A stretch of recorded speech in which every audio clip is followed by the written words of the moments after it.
Ubo, maubo, pwede batuloy. Soldier, ubo, pwede batuloy. May jab hubong mas. Ayaw na bitaw, Jeff. Ayaw na bitaw. Ayaw na bitaw kung explain.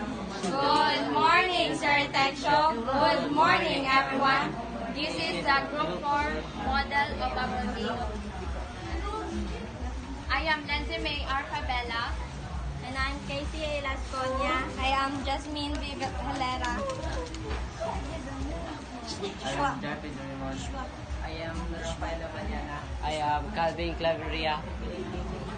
The materials we use to build the volcano are bottle, newspaper, tissue, illustration, board, and poster color to create a design.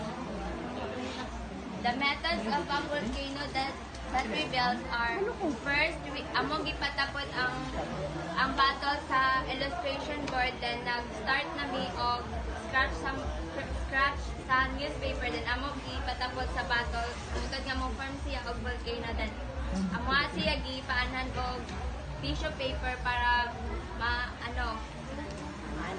para murag garang-garang lang iyang pag-paint na mo sa volcano. Then igamit mi og poster color para naa siya design and mga rocks na Then, to make the volcano erupt, we will use vinegar, baking soda, and food coloring. Let's start. First, we will put baking soda.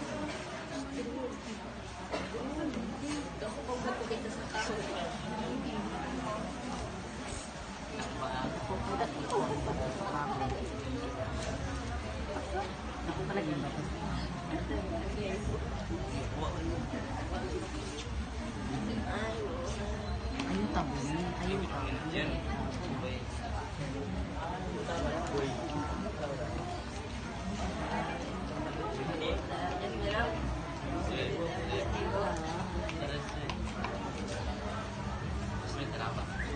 Second, we will put the food coloring.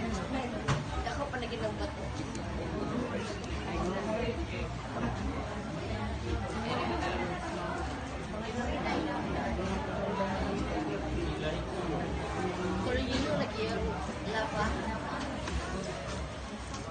Sa new generation.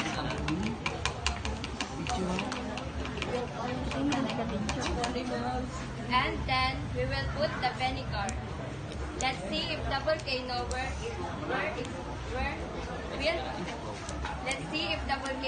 erupt. Ayaw. Palayo pa. Pinakas ka. Palayo na. Palayo. Ayaw ka para madiretso sa pagbuto. Wala. Dako kayo. Dako kayo sa bigas ulit.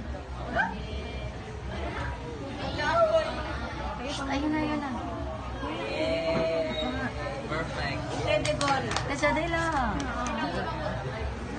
As you have seen, there's a bubble coming out from the volcano, which is the carbon dioxide that the volcano released. And the purpose of the food coloring is to be the lava. Padayon niya ako, no? The volcano erupts and the materials react because mixing baking soda and vinegar will create a chemical reaction because one is an